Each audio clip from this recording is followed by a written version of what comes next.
Audiolivro realizado pelo canal Surya Chand Audiobook. Embora já fosse noite, os cavaleiros acordaram e, aos poucos, reuniram-se no abismo.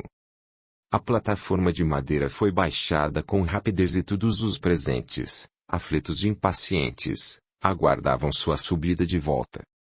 Quem ela trará consigo? Novamente um cadáver, que não revela os segredos dos mártires que padecem involuntariamente sob a terra. Mas, não. A luz avermelhada dos achotes iluminou duas figuras masculinas, paradas na plataforma. Barincalpte se aproximou dos cavaleiros e estendeu-lhes a mão. "E salve, irmãos!" disse-lhes com sua voz profunda. Todos, com interesse e surpresa, olharam na terrível transformação que ocorreu em sua aparência. O homem forte, jovem e bonito com olhar ardente e cabelos negros como as asas de um corvo, converteu-se em um velho grisalho com rugas e rosto cor de terra. Henri percebeu a impressão acarretada nos presentes e um sorriso satisfeito, embora amargo, surgiu em seu rosto.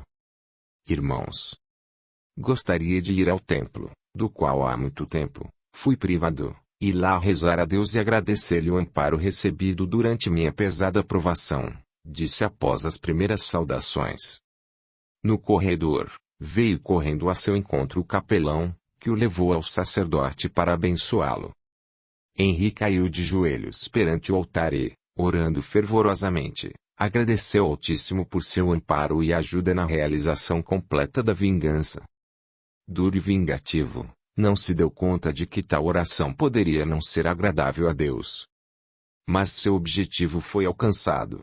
A mulher que nunca cessou de amar, estava agora em seu poder, e, além do mais, fora aberto o caminho, pelo qual poderia agarrar o seu rival e severamente vingar-se dele e de seus conterrâneos por todos os sofrimentos passados. A todos estes sucessos brilhantes, acrescentou a ajuda de Deus, esquecendo o ditado: "A minha vingança, e darei os fundamentos." Depois de cumprido o dever religioso, Henri passou pelos cavaleiros que o acompanhavam e foi a seu quarto, que se conservara inviolável. Pelo caminho, Henri soube que o grão-mestre da ordem, ocasionalmente, encontrava-se de novo em Narva, por isto, pediu para ficar só, a fim de descansar e colocar os pensamentos em ordem. Mandou servir Cristofor e ele mesmo jantou por tudo o que não tinha jantado durante os 10 últimos anos. Depois foi dormir, ordenando um tempo pré-determinado para despertá-lo. Ele se levantou recomposto e contente, lavou-se, barbeou-se, cortou os cabelos e vestiu uma roupa nova. Transformando-se de tal forma, Henri novamente adquiriu a aparência de um nobre cavaleiro. Um sentimento solene encheu sua alma e, inclusive, suavizou, em parte, os traços das privações, do trabalho e da vida insuportável no subterrâneo.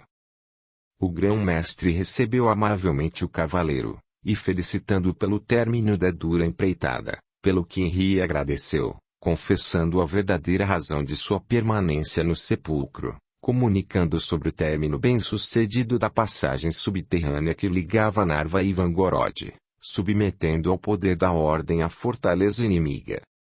Solicitou também ao grão-mestre permissão para Cristofor melhorar o acesso ao subterrâneo, para que fosse possível ir para lá direto do castelo e, inclusive, pediu para que o velho pudesse viver junto à entrada e deixar sob sua custódia o trabalho, ao qual dedicou 10 anos de sua vida. O grão-mestre ficou surpreso e admirado com a narração.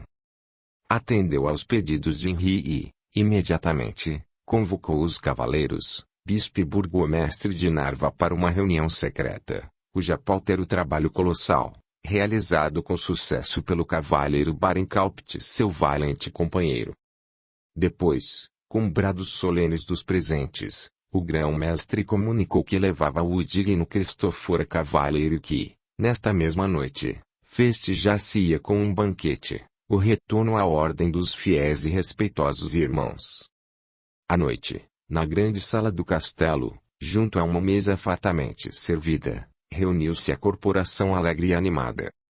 Henri ocupou um lugar de honra ao lado do grão-mestre. No pescoço, usava uma corrente grossa, presenteada pelo burgomestre. No outro final da mesa, entre os cavaleiros, irradiando felicidade, sentava solenemente Christopher. Durante a sobremesa, tomando um vinho de boa safra, Barincalpt, a pedido geral, descreveu detalhadamente sua vida e trabalho no sepulcro. Contando isto, provocou uma verdadeira tempestade de admiração, e que, em parte, recompensou ambos os heróis por seu sofrimento e esforço. Sobre um detalhe, Barincalpt falou. Precisamente sobre aquele de que Olga se encontrava no sepulcro. Naquele instante, ninguém poderia atrapalhar sua vingança.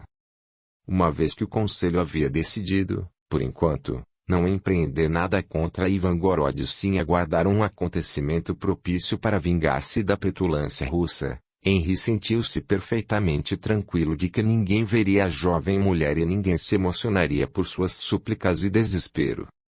Retornando do banquete, Henry deitou-se, mas a agitação provocada por todas as inquietudes, não deixou dormir e seus pensamentos de novo se voltaram para a ex-esposa. Quantas lembranças dos tempos felizes ressurgiram em sua memória e ele, com dura satisfação, desenhou para si o quadro do atual sofrimento dela. Mas a imaginação vingativa do cavaleiro, apesar de bastante engenhosa, estava longe do verdadeiro horror e desespero que Olga experimentara ao voltar a si. Quando ela viu que se encontrava no fundo de um abismo fétido cercada por ossos humanos, um terror alucinante apoderou-se dela. Soltando gritos dilacerantes, debatia-se desesperadamente, procurando libertar-se das correntes que a prendiam na parede, mas todo seu esforço foi em vão. Suas forças fracas logo se esgotaram e ela caiu sobre a terra úmida. Seu olhar assustado vagou pelos restos humanos que jaziam à sua volta, iluminados pela luz fraca e lúgubre das lâmpadas. Os crânios sem cabelos, com olhos vazios, como máscaras, olhavam para ela e uma mão com longos dedos descarnados, sobressaindo do monte de ossos, parecia arrastar-se em sua direção. Com um suspiro rouco, Olga fechou os olhos e seu pensamento, com uma saudade desesperada, voltou-se ao marido e filhos. O que pensaria, o que sentiria Ivan Andreevich, quando hoje ou amanhã, voltando de Moscou, soubesse que ela misteriosamente, sem deixar sinal, desaparecera no meio da noite?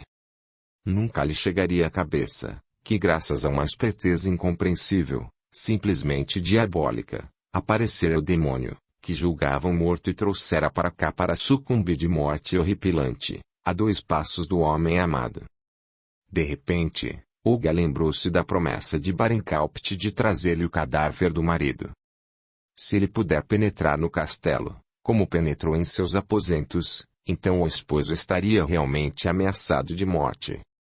O que seria das crianças, infelizes órfãos? Como agiria com elas este homem vingativo, sem coração, que, sem dúvida, odeia-as tão cruelmente como a seus pais? Olga cruzou as mãos e, levantando os olhos para o crucifixo, começou a rezar e uma oração fervorosa saiu de sua alma agoniada. Ela pediu ao Pai do Céu, não por ela, mas pelos seres amados, a quem confiava para que defendesse com sua misericórdia. Este arrebatamento apaixonado para o céu exauriu a força de Olga. Os membros dela se congelaram, em contato com a terra fria, a blusa fina de linho, sua única veste, há muito já se molhara com a umidade. Sacudida pelo tremor, caiu em devaneio e, depois, efetivamente, perdeu os sentidos. Na casa do voevoda, reinava confusão. Pela manhã, a fiel Irina, como de costume, foi aos aposentos de sua boiada para despertá-la e ajudá-la a vestir-se. Pode-se imaginar seu espanto, quando viu que o leito estava vazio. Primeiro, Irina correu para o quarto das crianças, pensando que Olga despertara sozinha, mas lá também ninguém a vira. Ao abrirem as cortinas, verificou-se que uma das almofadas estava no chão, a coberta caía desordenadamente e a caneca com leite, que Olga, ao despertar, tinha por hábito beber, estava entornada. Além disto, num dos sapatos de couro vermelho, havia vestígios de manchas de areia. Ao saberem que a mãe deles desaparecera, As crianças começaram a chorar e gritar intensamente. Somente o mais velho, Boris, com 17 anos, decidiu ser indispensável empreender rapidamente a busca. Ivan Andreevich ainda não estava, então o menino correu a Boiardo, instalado na província de Kolichev, e avisou do desaparecimento da mãe. O Boiardo, um guerreiro velho e experiente, imediatamente foi ao local dos acontecimentos. Observando tudo, fez um interrogatório. Mas a busca rigorosa revelou somente que os vestígios, como os do sapato, apresentavam-se também no tapete, cama, chão e no cômodo adjacente. Verificou-se também que a toalha desaparecera. Era evidente que arrancaram da cama, durante a noite, a jovem boiarda em camisola, pois todas as roupas, assim como as joias na mesinha ao lado, estavam intactas. Isto demonstrava que o raptor insolente não tinha como objetivo a pilhagem, a toalha havia sido levada, certamente, para amarrá-la. Todos se perdiam em indagações. Qual seria a intenção do raptor? Como conseguira penetrar não só na fortaleza, mas inclusive na casa do próprio voivoda? Ninguém viu e ouviu nada. Todos os portões estavam trancados, os guardas ocupavam seus postos e nenhum deles percebeu o menor barulho suspeito. Na manhã seguinte, após este dia funesto, Boris, terrivelmente desconcertado, sentou-se no banco à sombra das árvores e chorou amargamente. O rapaz adorava a mãe e seu desaparecimento incompreensível e misterioso o levou ao desespero. A atenção de Boris, sem querer, foi atraída pelo rosnado queixoso de seu cão de caça, que estava sentado à sua frente e mirava-o com seus olhos inteligentes, balançando a cauda impaciente. Em sua boca, segurava um dos sapatos de Olga. Valente. Choras também pela mãezinha, que tanto te amava, mimava e acariciava. Murmurou Boris, passando a mão carinhosamente sobre a cabeça sedosa do cachorro. O cão deu um salto e puxou Boris pelas vestes, depois, correndo de novo, retomava com uma inquietação visível. Um pensamento repentino passou pela cabeça de Boris. Talvez o cachorro desse com o rastro dos raptores ou, pelo menos, mostrasse a direção pela qual fugiram, o que também já seria uma preciosa indicação. Ele pegou o sapato e esfregou-o no focinho do animal. Procure, Valente. Procura! Gritou. O cão, com ganidos de alegria, correu à frente, parando, de tempos em tempos, para certificar-se de que Boris o seguia. Atravessou o jardim, não saindo debaixo das sombras das árvores, e, depois, sem cessar de farejar a terra, desapareceu nos arbustos, junto à muralha. Com o coração palpitante, Boris seguia e, com espanto, viu que, pelos arbustos, havia uma vereda aberta pela qual se podia passar sem ruído, não acarretando nenhuma inconveniência. De repente, Boris estremeceu. Na relva, estava o lenço branco de seda com franjas, que sua mãe usava normalmente quando estava resfriada. Ainda, ontem à noite, ela o tinha, quando despediu-se dele. Evidentemente, ele caiu, quando a carregavam por aqui. Assim, graças ao cão, deu com a pista dos raptores. Será que, com suas patas, o animal, arrastando-se poderia atravessar a muralha? O cão parou e começou a cavar freneticamente a terra. Boris examinava com atenção a região. A grama parecia pisada e, depois de alguns minutos de buscas, o rapaz encontrou a porta levadiça, construída por Barenkaupt, e, sem dificuldades, levantou-a. Perante ele, descendo bruscamente, estendia-se um corredor escuro e estreito, pelo qual o cão correu sem a menor hesitação. Não pensando nem por um minuto sobre o perigo a que poderia sujeitar-se, Boris seguiu o cachorro. Agora, só tinha uma intenção: encontrar, de qualquer maneira, sua querida mãezinha. A escuridão no corredor era tão grande que ele temia cair em algum buraco. Então, Boris retrocedeu pegando um achote. O cão corria sempre para frente, farejando o chão. Desta forma, Atravessaram a passagem subterrânea, subiram por uma abrupta elevação, e só não caíram em jazigos ou sepulturas, graças à luminosidade fraca, mas eficiente das lâmpadas fixadas na parede. O cão, com um ganido alegre, correu para a coisa branca caída no chão, que se mexia e gemia fracamente. Mãezinha. Minha querida. Jogaram-te nesta cova.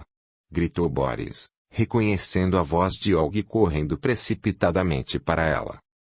Ele abraçou a mãe, cobrindo-a de beijos. Esta estreitava-se ao filho, desfazendo-se em prantos.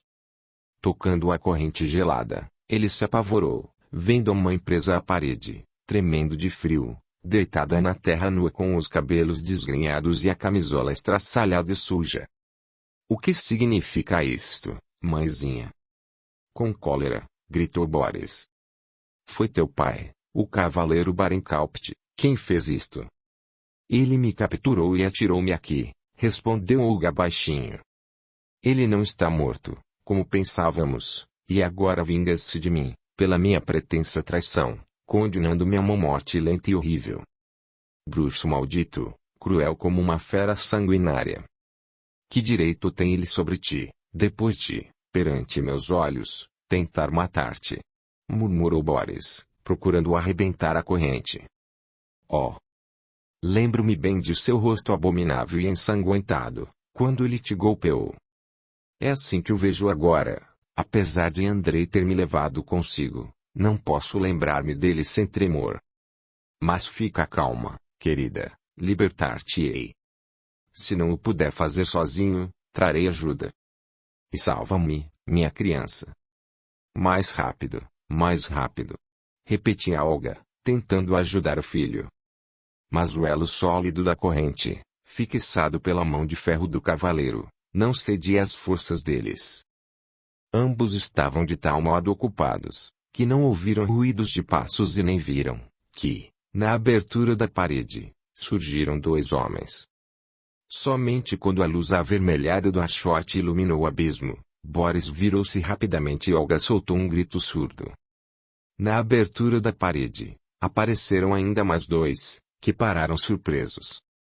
Eram Barenkaupt, dois cavaleiros, antigos companheiros dele, que desejavam ver a passagem subterrânea, e Christopher, que trazia pão, água, um tapete de palha e uma capa grossa, pois Barenkaupt não queria que, de imediato, a morte carregasse para sempre sua vítima.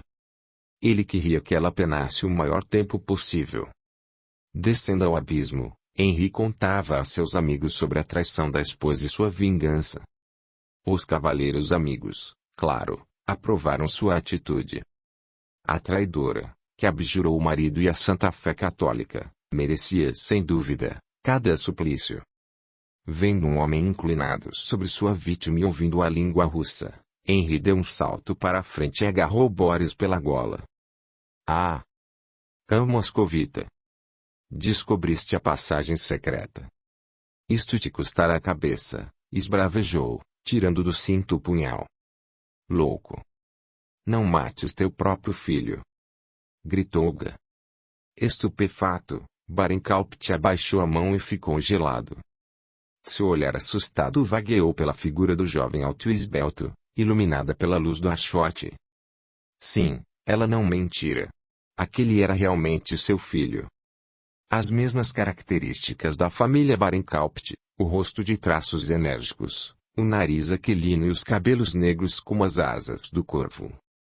Somente a forma dos olhos, a cor e a expressão sonhadora faziam lembrar a mãe, porém, neste minuto, o rapaz exaltou-se e seu olhar corajoso e com ódio rapidamente se voltou para o pai.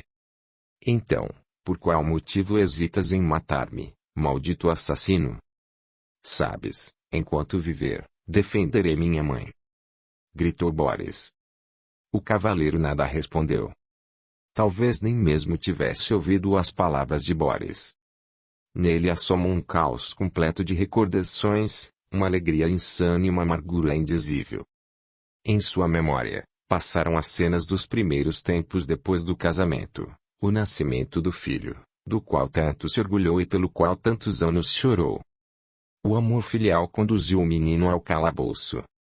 Por isto, o filho agora estava com ele, que não mais ficaria sozinho na velhice, e a antiga família Barincalpt não se extinguiria nele. Arrebatado pela cólera e ódio, perdendo a paciência face ao silêncio de Barincalpt, Boris repetiu suas palavras e a ameaça de defender a mãe até a última gota de sangue. Na primeira vez, falou em russo, mas, agora, temendo não ser compreendido, repetiu a fala em um alemão horrível, pois, apesar de tudo, lembrava-se desta língua e, às vezes, falava neste idioma com Irina e sua mãe. Além disto, seu avô e também Kulitchev, por brincadeira, levavam-no como tradutor nas negociações com comerciantes. E representantes alemães. Sim, este é teu filho, Barincalpt. Apenas ele tem por ti pouco respeito. O que pretendes fazer com ele? Rindo, perguntou um dos cavaleiros. Henri endireitou-se e passou a mão pelo rosto. Ele frequentou uma boa escola, onde desaprendeu a amar e respeitar o pai. Retrucou amargamente. Indagas, irmão, o que farei com ele?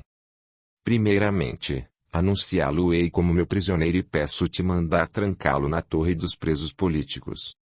Ele conhece o segredo da passagem subterrânea e o que mais deseja é revelá-lo. Para seu próprio bem, ele tem que ser submetido a este incômodo. Seu destino posterior dependerá somente dele. Por favor, leva o Tom e tranque-o na torre. Eu, antes de tudo, devo examinar a passagem subterrânea e tomar as medidas preventivas indispensáveis. Boris voltou-se rapidamente e quis correr, mas não conseguiu dar 3 passos, pois foi agarrado e preso, não obstante sua desesperada reação. Ele não tinha uma arma e, num minuto, foi dominado. Quando o rapaz foi conduzido, Henri voltou-se para Olga. Com qual direito, mulher desprezível e sem coração, tiraste meu filho e transformaste-o em um inimigo? Disse com um tom cheio de indignação. Por isto, também me pagarás. Depois, dando as costas, desceu pela passagem subterrânea. Ela estava intacta, concluída a verificação, fechou cuidadosamente a porta elevadiça, abandonada inteiramente aberta por Boris. Venha para o nosso grupo no Telegram, e ouça audiolivros exclusivos que não são postados por aqui. Veja o link na descrição do vídeo. Gratidão. Capítulo 5. Os cavaleiros levaram Boris à torre, trancando em uma cela, montada com muito maior conforto que uma prisão comum. Tinham pena do rapaz, ofuscado por uma infeliz coincidência. Era o filho único do corajoso e infeliz Barincalpt, que realizara para a ordem um serviço tão importante. Boris, porém, não reconheceu, como também não notou a atitude benévola que o privilegiava. Com desespero, caiu na cadeira e derramou lágrimas amargas. Como uma visão obsessiva, perseguia-o a figura da mãe querida, terna, mimada pelo marido e por todos que a cercavam e, agora, lançada, sozinha e sem roupas, naquela cova nojenta, presa à parede como uma ladra. A plena certeza de sua impotência para libertá-la, ou mesmo, informar Ivan Andreevich sobre o local de sua prisão, fizera com que perdesse a razão. Como um tigre enjaulado, vagava pelo quarto, batendo a cabeça na parede e sacudindo a grossa grade de ferro fundido da janela gótica de seu cárcere. Finalmente, suas forças exauriram e, inseguro, sentou-se na cadeira, começando a refletir. Pouco a pouco, retomaram-lhe a sensatez e sangue frio. Compreendeu que gritos e lágrimas, armas comuns às mulheres e crianças, não lhe trariam nenhum proveito, e se quisesse libertar a mãe, então, agora, mais do que nunca, teria que ser necessariamente calmo, além de enérgico e esperto. Alimentado por tais pensamentos, Boris cuidadosamente examinou sua prisão. Era um cômodo redondo bastante grande, no qual havia uma cama com colunas, decorada com cortinas violetas de lã, algumas cadeiras de carvalho com altos encostos entalhados e uma mesa. A janela dava para os lados de Vangorod e, daquela altura, era visível parte do interior da fortaleza russa. Seu coração se afligia por aqueles que lá viviam, entre os quais alguns que considerava como parentes. Novamente as lágrimas rolaram-lhe pelas faces, mas, virilmente, reprimiu-as indo deitar-se ao ouvir, atrás da porta, alguns passos. Entrou o escudeiro e colocou sobre a mesa um jantar farto e uma jarra de vinho. Boris não tocou em nada.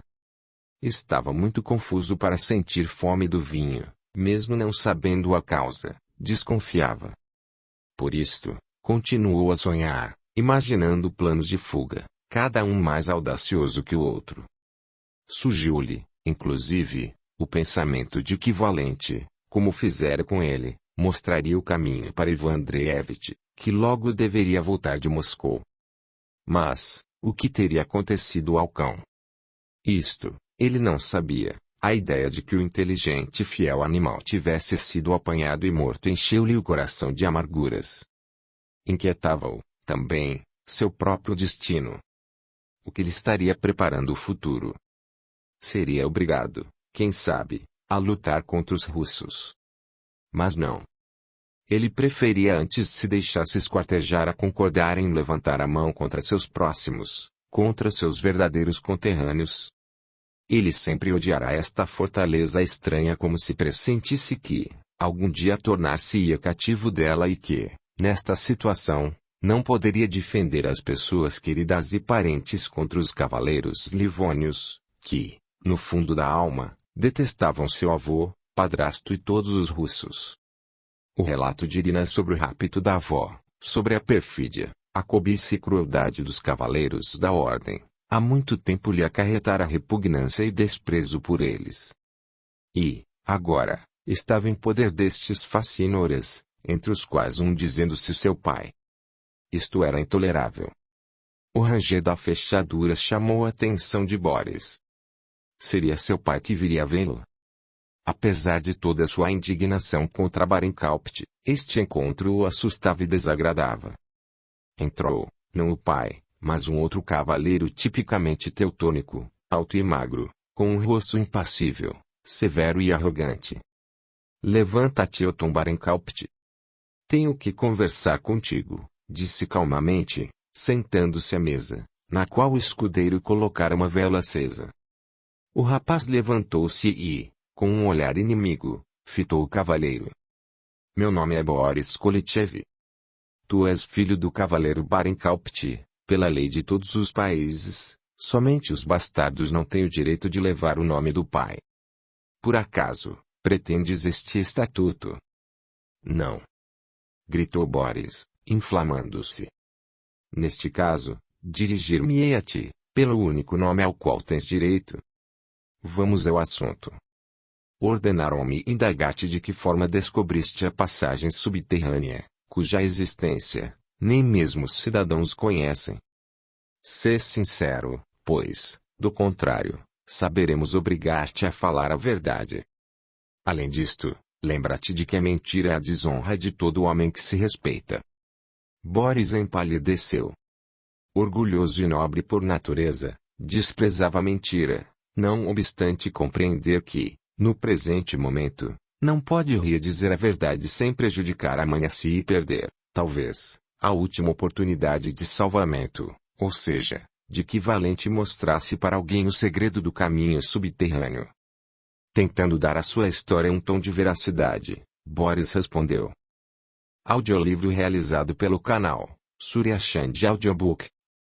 O acaso ajudou-me a descobri-lo.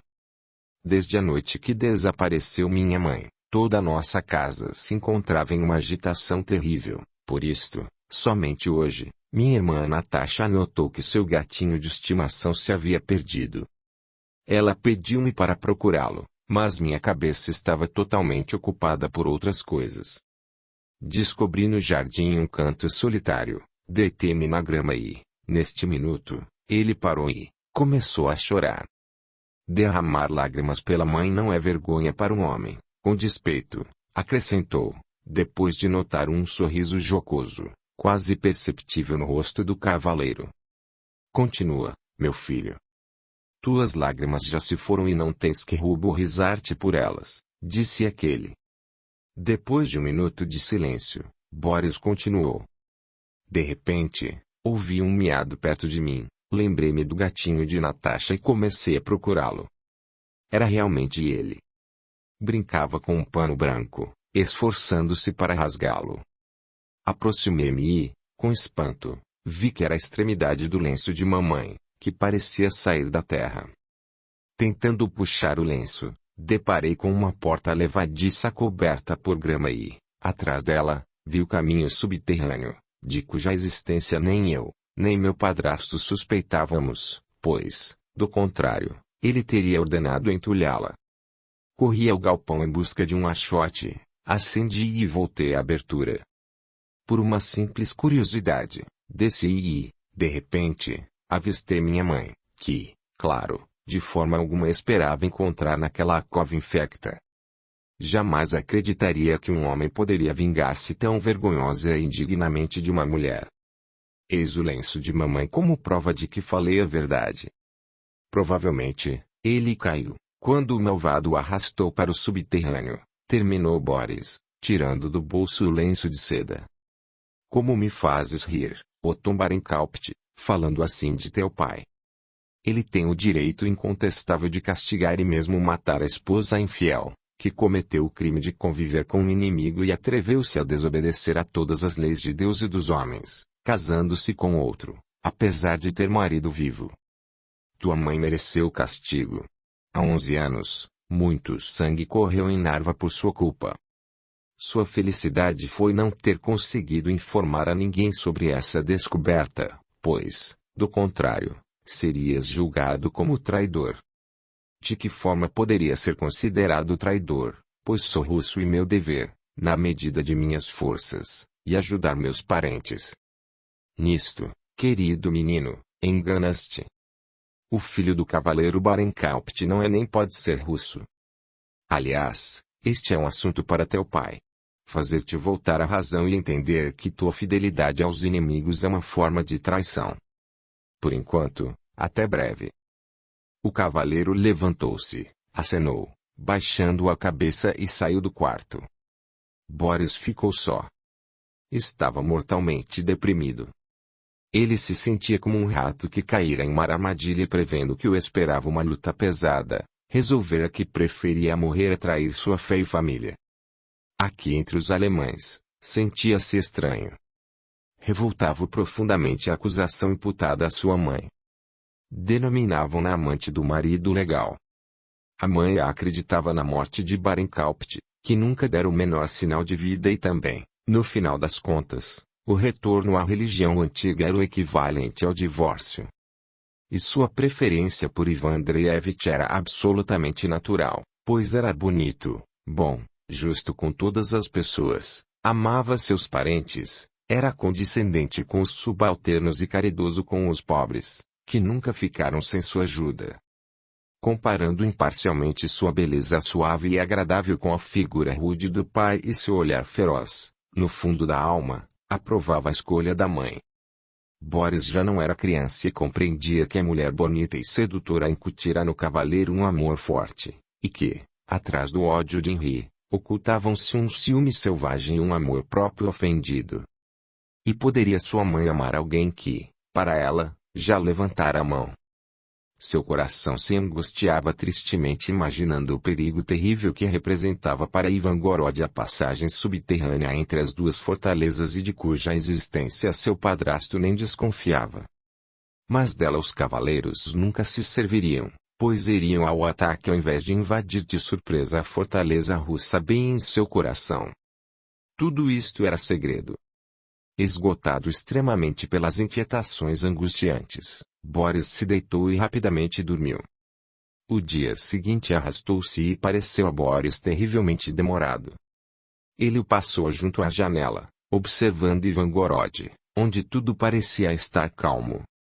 Começou a anoitecer, o escudeiro que o servia entrou calado, acendendo a vela. Boris sobriamente sentou-se à mesa. Passou a mão pela cabeça e pensou na situação funesta da mãe infeliz naquele calabouço abominável. De repente, atrás da porta, ouviram-se passos e a voz de alguém falando, mas Boris não entendia as palavras. A porta abriu-se e, na soleira, surgiu a figura alta do cavaleiro Barenkaupt. O dia transcorreu muito pesado também para Henri. Ele se sentia enfermo da alma e do corpo. Nele apareceram, com nova intensidade, as dores sentidas nos 2 últimos anos de sua permanência sob a terra. Mas Henri não era daquelas pessoas que facilmente se deixavam abater por sofrimentos físicos. Torturava-o a ideia de que seu filho único se tornara um estranho, ou, até mesmo, um inimigo. O cavaleiro que interrogara Boris transmitiu a Henri que o rapaz dissera que era russo e queria permanecer assim. Apesar de seu caráter feroz, orgulhoso e severo, Henri sentia o vazio profundo de sua vida, preenchida somente por uma vingança que lhe sacrificara os melhores anos de existência, juventude, força e saúde. A única lembrança terna e luminosa era a recordação do garoto pequeno, rechonchudo que carregara nos braços e que, ao balançar-lhe o berço, surpreendera seu primeiro sorriso. Este futuro representante de sua antiga família Henri amava com toda a intensidade de que era capaz. Este filho, que ele supunha morto, agora o reencontrara por milagre, mas este mesmo filho o rejeitava e, talvez o odiasse. Filhinho, a culpa não é tua, claro, refletiu.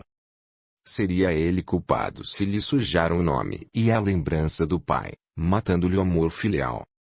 Não, não é ele o culpado. Mas, culpados, sim, são aqueles estrangeiros que alteraram sua carne e sangue para torná-lo inimigo. Culpada é também aquela que não só renunciara ao marido, como também ensinar o filho a odiar o pai. Oh! Como ele os odiara! Qual vingança planejar para castigá-los? A consciência lhe era pesada, mas finalmente, resolvera ir ao encontro do filho para tentar devolver-lhe a razão e retorná-lo ao dever filial. Com a entrada do pai, Boris levantou-se, medindo com um olhar sombrio e inimigo. O que queria dele este homem, que ele não considerava pai, cuja presença fazia silenciar seu coração? Talvez o carrasco cruel e assassino de uma mulher indefesa imagine obrigá-lo a renunciar àqueles que ele ama como se fossem seu próprio sangue, sua própria família? Que experimente. E Barenkaupt olhou para Boris também sombriamente e seu coração se angustiava no peito. Sim, este era verdadeiramente seu filho. Pela postura, com as sobrancelhas carregadas, o olhar colérico e hostil, a expressão orgulhosa e teimosa no rosto. O rapaz era seu retrato vivo. Ele era assim, quando jovem. E este filho, depois de 11 anos de separação, não dera um passo em sua direção. Não lhe estendera a mão e não o chamara de pai, este nome terno, que tão agradavelmente soaria nos ouvidos do cavaleiro e talvez abrandasse seu coração. Reinava um silêncio penoso. O cavaleiro respirava pesadamente. Era como se o ar não lhe bastasse e as pernas estivessem presas ao solo. Barenkaupt, com dificuldade, lentamente, deu alguns passos para frente e caiu na cadeira. Será que tu, Otton, tornaste tão estranho a ponto de não encontrares palavras para teu pai e teres o coração surdo a meu apelo? Disse Henri com a voz apagada. Ou, talvez, não me reconheça. Eras ainda pequeno quando te tiraram de mim, na época em que me despojaram de tudo. Teria morrido de nostalgia se não me tivesse sustentado a ideia de vingança. Agora, não és mais criança, Otton, podes imaginar o que senti, quando dos escombros de minha casa arrastaram um cadáver destroçado de uma criança, que todos reconheceram como o teu, podes imaginar o que sofri, derramando lágrimas sobre os restos mutilados daquele menino alegre, com cabelos encaracolados, faces rosadas, que apenas há alguns dias atrás, havia beijado. Então, renunciei ao mundo e vesti o hábito monacal. Não se passara muito tempo e chegara-me a notícia de que a traidora estava viva e, pela segunda vez, casara-se. Tu és quase um homem e compreenderás meu sentimento, quando soube que quase perante meus olhos, além das muralhas de Ivangorod, minha esposa encontrara a felicidade nos braços de um outro. Tivesse ela te deixado comigo, talvez eu a esquecesse e perdoasse. O filho substituiria a esposa, mas, de mim, tiraram tudo. eu te considerava morto e a felicidade insolente que escarnecia sobre minha amargura, não pude suportar e resolvi encontrar um caminho que me lavasse a meus inimigos. A passagem subterrânea, através da qual o Senhor te conduziu a mim, abri com minhas próprias mãos e com a ajuda de 2 servos fiéis. Por minha própria vontade, desci com eles ao abismo, denominado sepulcro, e lá vivi 10 anos, sem luz e ar puro, trabalhando como um condenado. Os cabelos grisalhos, as rugas precoces e o rosto depauperado, tudo isso é consequência desta vida horrível. Por isto, durante estes anos, meu coração se endureceu. Não tenho piedade e nem perdão para a mulher que me levou a este sofrimento. Não existe castigo suficiente para isto e se a traidora separada de seu amante, apodrecer no mesmo lugar onde entrei jovem, padeci 10 anos e de lá saí velho, então será apenas justiça. Na voz de Barincalpt, soava tal ódio implacável e seu olhar era tão pavoroso, que Boris, sem querer, retrocedeu. Aos poucos, a frieza inimiga em seu coração jovem e bondoso se transformava em piedade e interesse profundo pelo pai. Nas palavras daquele homem, havia muito de verdade, e, além disto, de uma forma ou de outra, era seu pai. Ele, não considerando quão cruel e desumana era a sua vingança, atravessara uma penosa provação. A aparência esgotada e doentia e as costas encurvadas mostravam quão caro lhe custara aquele lugar. Que inferno suportara para que pudesse conservar as forças para levar até o fim seu plano absurdo. Sob a influência destes novos sentimentos, Boris, perturbado, aproximou-se rapidamente do pai e estendeu-lhe as mãos suplicantes. Pai, disse com voz comovida, não faças de mim um juiz entre ti e minha mãe, que respeito e adoro. Não amaldiçoes uma pessoa bondosa e generosa, que sempre me cercou de amor e meigas atenções. É verdade, que esqueci que és meu pai pelo sangue e, por isto, sinto muito, e também por não ter ficado contigo, abrandaria teu coração e seria a alegria de tua solidão. Mas tudo isto não te dá o direito de ser o verdugo da mulher que amavas e que não te traiu, pois casou com outro somente porque te supunha morto. Henri rebentou-se num riso irônico. Penso que a própria ideia sobre a minha morte era-lhe agradável. Os mortos não são perigosos. Ainda tolero que tua mãe não chorasse por mim, mas que não conservasse em tua memória nenhuma lembrança sobre o pai, que amava ternamente e não te obrigava a rezar por ele nem ensinou a venerar sua memória. Para isto, não há nome. Dizes que sou o verdugo de tua mãe, sim, e quero ser seu carrasco, como ela foi para mim em toda a minha vida. Ela é uma serpente, que aqueci em meu peito e idolatrei, como o gênio bom de meu lar e pagou meu amor com indiferença, traição e ódio. Basta de falar sobre ela. Oxalá, encontre o castigo merecido. Tu também, meu filho, volta a teu dever, ocupa novamente teu próprio lugar e esquece o sonho doente dos anos passados, que estiveste no meio de pessoas estranhas. Em meus braços, sob o manto de nossa Santa Igreja, tu renascerás para uma nova vida. Boris empalideceu e voltou para trás. Pai, tu exiges de mim o impossível. Em situação alguma, esquecerei e olharei como se fossem estranhas as pessoas que me são caras e próximas, entre as quais cresci e amo com toda a minha alma. Aqui, sinto-me estranho, pois, pelo coração e fé, sou russo e russo permanecerei. Tu podes manter-me aqui como prisioneiro, dirigir-te a mim como traidor, condenar-me à morte, mas não podes impor que abjure a Santa Rússia fé ortodoxa. Henri suspirou e sua cabeça pendeu pesadamente sobre o peito. Depois, dando um salto, horrorizou-se. Senhor, gritou. Por que me permitiste viver até esta hora horrível, quando meu filho único me renuncia? Ó, mulher amaldiçoada! Haveria no mundo um castigo suficientemente severo para me vingar de ti por todo o sofrimento que passo por tua culpa. Novamente entre pai e filho reinou o silêncio, interrompido somente pela respiração regular deles. Finalmente, Henri endireitou-se. Agora, tinha uma aparência altiva e impassível e só seus olhos, profundamente caídos, transmitiam uma crueldade implacável. Tu não queres meu amor? Então, ouve minha resolução, filho perdido, traidor do sangue que corre em tuas veias, traidor de teu Deus e tua pátria. Pois bem, não posso obrigar-te a amar o que odeias, não posso ensinar-te a levar com dignidade o nome de teus ancestrais, porém não admitirei que o arrastes à lama, servindo nossos inimigos. Esta torre será tua prisão e teu túmulo. Daqui, não sairás até morreres. Admira Ivangorod, que amas tanto, permanece fiel aos moscovitas e espera que eles venham libertar-te. Talvez, antes traga para ti a cabeça de teu benfeitor, amante de tua digna mãe, para que de bom grado possas admirar os traços do rosto de teu segundo pai, que preferiste a mim. Não olhando para Boris, abatido por aquelas palavras imóvel, apoiando-se no espaldar da poltrona, Barinkaupt saiu do quarto batendo a porta atrás de si. Boris, sem forças, caiu na cadeira e abaixou a cabeça. Desesperava-lhe a ideia de passar toda a vida naquela prisão.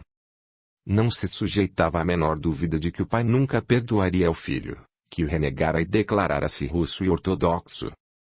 Toda a noite, Boris vagou pelo calabouço, ora fervendo de ódio, ora caindo numa grande apatia. 3 dias se passaram. Boris enlouquecia de saudade. A figura da mãe o seguisse a esperança, inseparável companheira da juventude, não o amparasse, ele, sem dúvida, teria atentado contra a própria vida. Todavia por sua cabeça não passava a ceder e submeter-se à vontade do pai, neste ponto, era demasiadamente Barinkaupt. Na 4ª noite após o encontro com o pai, Boris estava deitado, imóvel na cama e não dormia. O velho relógio do castelo há muito já tinha batido meia-noite. De repente, no silêncio da noite, chegou-lhe o som de um sino de uma igreja distante. Provavelmente, vinha de Ivangorod. Ele saltou num relance, correu para a janela e, não considerando sua situação de prisioneiro, chutou toda a vidraça. Ele não se enganara, o tinido lastimoso do sino vinha de Ivangorod, de onde se ouviam gritos e, aparentemente, reinava uma grande confusão. De repente, um grande clarão de fogo com uma luz sinistra iluminou as pessoas que corriam desordenadamente. Boris imaginou que os cavaleiros, utilizando a passagem subterrânea, penetraram na fortaleza e espancaram a todos que apanharam de surpresa. Um sentimento desesperado apertou seu coração. Entre as vítimas, sem dúvida, cairiam primeiro Kolitchev e seus filhos, a quem seu cruel pai mataria por vingança. Mas ele não podia avisar seus amigos, sentia-se um espectador impotente da destruição das casas conhecidas e da matança traiçoeira de todas as pessoas fiéis e simpáticas a seu pai adotivo. Agarrando-se às barras da grade da janela, observava, com um olhar ímpio, o mar de fogo e fumaça, que se elevava em nuvens para o céu e escutava os gritos e ruídos da batalha, que nitidamente chegavam até ele. Em sua aflição, não pensava em seu verdadeiro pai, também exposto ao perigo. Todos os seus pensamentos estavam concentrados em Ivan Andreevich, em Natasha, sua querida irmã, pela qual sentia surgir um amor inconsciente e nas outras crianças. Por eles, palpitava seu coração, somente o perigo que os ameaçava o fazia tremer. De repente, com uma alegria selvagem, percebeu o som de um clarim, a princípio, distante e depois, cada vez mais próximo. Graças a Deus! Chegava o reforço. Os regimentos russos, instalados nas fronteiras, ouviram o alarme e apressavam-se a socorrer Ivangorod. Pouco a pouco, o barulho cessou, o fogo começou a extinguir-se e tudo novamente mergulhou em silêncio. Depois do encontro com o filho, Barinkaupt voltou para casa, fora de si de ódio. Parecia-lhe que somente rios de sangue inimigo poderiam apagar o sofrimento torturador de sua alma. Logo no dia seguinte, Henri propõe aos cavaleiros fazer uma incursão na fortaleza inimiga. Era preciso de imediato usar seu trabalho gigantesco, pois quem poderia confiar em que algum acontecimento imprevisível outra vez não mostraria a qualquer um o segredo da passagem subterrânea como mostrara seu filho Othon. Embora a proposta de Barincalpt fosse recebida com unanimidade, teve que aguardar ainda por 2 dias, até que retomassem a Narva os cavaleiros com um forte destacamento militar. Para matar o tempo ou pelo menos aplacar a dor surda que dilacerava seu coração, Henri se ocupava com alguns reparos em sua casa. Convém dizer que, antes de seu ingresso na ordem, Henri, para substituir sua casa destruída pelo fogo, cujo lugar se lhe tornara repugnante, comprara outra de um rico cidadão, que falecera com toda sua família. Durante aqueles anos que Henri passara no sepulcro, sua nova aquisição ficara abandonada. Nela apenas vivia sozinho Arende, irmão de Cristofor. Agora, Barincalpt, interessando-se pela casa, começou a decorá-la. Henri, inconscientemente, obedecia a uma voz interior, que lhe sussurrava a possibilidade de Othon ainda criar juízo e, desta forma, seria necessária ao jovem Barincalpt uma moradia decente. Finalmente, chegou a noite para a qual estava determinado o ataque a Ivangorod. Um pequeno regimento, formado por pessoas escolhidas, desceu pela passagem subterrânea, sobre a qual corriam as águas ruidosas do Narva. Olga, com horror mudo, via os homens armados da cabeça aos pés, que corriam ao lado de sua cama de palha e, brandindo terrivelmente as armas, desapareciam pela passagem subterrânea. Eles lançavam-lhe olhares desdenhosos e cruéis. Nenhum soldado, nem um austero cavaleiro Livone olharam para a infeliz mulher com simpatia. Mas Olga não notou isto. Sua cabeça estava ocupada com um único pensamento: o perigo que ameaçava a seu marido e filhos. Eles, dormindo, seriam surpreendidos por um homem severo e impiedoso, que lhe prometera maldosamente trazer o cadáver de Ivan. Ela, com dificuldade, ajoelhou-se e, estendendo as mãos ao crucifixo, começou a rezar fervorosamente. Extenuada pelo fervor da reza, Olga, de novo, caiu sobre sua cama de palha esperando com medo o retorno dos guerreiros. O tempo lhe pareceu uma verdadeira eternidade. Eis que ruídos surdos de passos se ouviram e da abertura estreita precipitadamente começaram a surgir guerreiros, que passavam pela brecha usada como acesso à cova. Uns, visivelmente feridos, moviam-se com dificuldade, outros arrastavam despojos, joias diversas e louças caras. Passou Barincalpt, ele também estava ferido. Sua armadura estava coberta de sangue e um outro cavaleiro sustentava. Ninguém prestou atenção em Olga e não notaram como seu rosto se iluminou de alegria e esperança. Henri não lhe trouxe o cadáver do marido, então o voivoda estava vivo. Talvez, pensava, ele ainda não voltara de Moscou e o acaso o livrara do terrível perigo. Entretanto Kolitchev retornara a Ivangorod no dia seguinte após o desaparecimento de Boris. A notícia do acontecido foi para ele um golpe inesperado. Porém, quando o penoso sentimento inicial passou, o boiardo refletiu e com a opinião precisa, que lhe era inerente, discutiu a situação dos fatos. Somente Olga e Boris foram as vítimas do rapto misterioso e isto circunstancialmente acarretava ao caso uma configuração de múltiplos significados. Só Barincalpt, se estivesse vivo, poderia apresentar seus direitos sobre eles. Mas por que silenciara por tanto tempo e nunca se mostrara em lugar algum? Tudo isto era um mistério. Entretanto, somente ele poderia ter realizado este sequestro. E, se ele está vivo, então é necessário estar preparado para qualquer eventualidade, pois aquele homem severo e cruel, que tentara matar sua esposa, apenas para não vê-la nas mãos do inimigo, não limitaria sua vingança a um simples rapto. Chegando a esta conclusão, Ivan Andreevich imediatamente tomou as medidas cabíveis. Antes de tudo, mandou, sob forte guarda, as crianças irem na casa do avô, para quem descrevera detalhadamente todo o acontecido. Depois desta primeira medida preventiva, o boiardo fizera buscas intensivas para descobrir de que forma foram raptados de sua casa a sua mulher e enteado, de tal maneira que ninguém nada a vira e não ficara nenhum rastro deles e nem de seu raptor. Com relação a isto, todas as buscas foram infrutíferas e o voivoda entrara em desespero. Entretanto, o ataque não se repetira e tudo se acalmara. Pelo visto, a velhacaria sanguinária o apaziguará.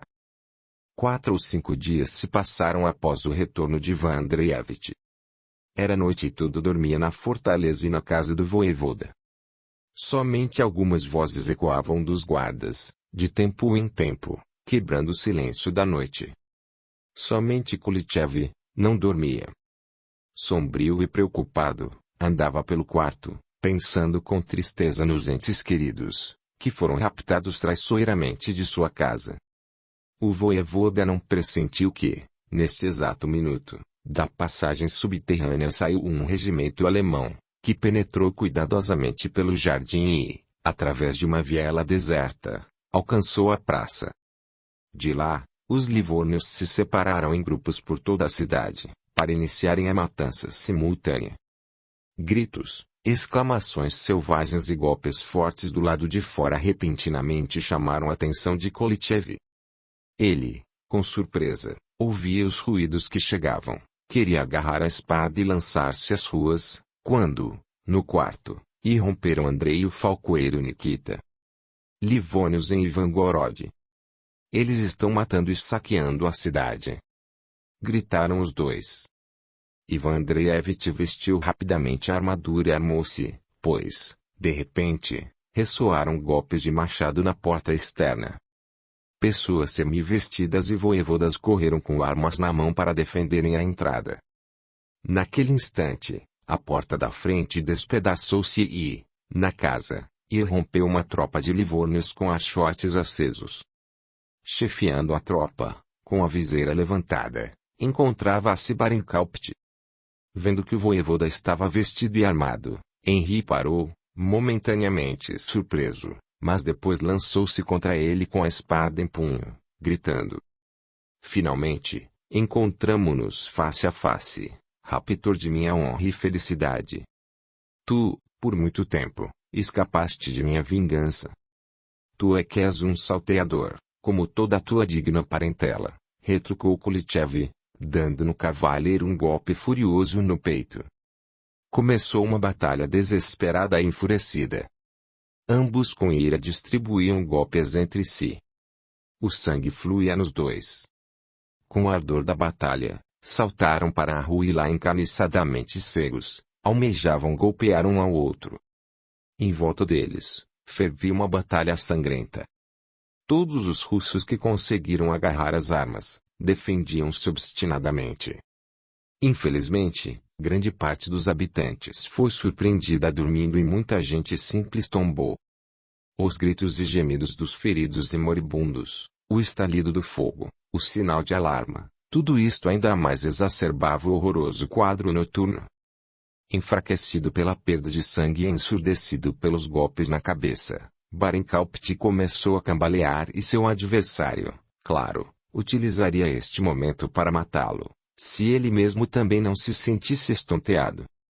Depois de passados alguns minutos, os servos do voivoda conseguiram levar seu amo para casa e os cavaleiros livônios carregaram Barinkaupt. 1 hora se passou, o clarim deu o sinal, todos os livônios fugiram para o lugar combinado e desapareceram como que tragados pela terra. Ninguém pôde compreender onde se metera o inimigo. Quanto os regimentos russos, locados nas cercanias, chegaram, não mais havia nenhum salteador. E, se os cadáveres, feridos, a casa incendiada e saqueada não testemunhasse expressivamente a incursão dos livônios, então, poder-se-ia dizer que tudo não passara de um sonho. Capítulo 6. O dia seguinte, após o ataque a Ivangorod, Boris passou inquieto e febril. O desconhecimento do ocorrido levou ao desespero e a arrancar alguma coisa do escudeiro taciturno, que o servia, era impossível, pois parecia não ouvir e não respondia a nenhuma pergunta dirigida a ele. Mais do que tudo, afligia-o a situação da mãe. Com a chegada das trevas e o silêncio da noite, a excitação do rapaz atingia seu apogeu. Com horror, pintava para si o quadro do sofrimento dela. Imaginou que ela não suportaria por muito tempo tal existência. Cada dia que ela passasse naquela cova úmida e fétida, custava-lhe um ano de vida. E ele era impotente para fazer qualquer coisa que a libertasse. O ferro resistente da grade do calabouço fez compreender que não adiantava sacudi-la mais rápido, pois as paredes de pedra daquela torre não se abalariam atingindo o coração de quem o destino deles dependia.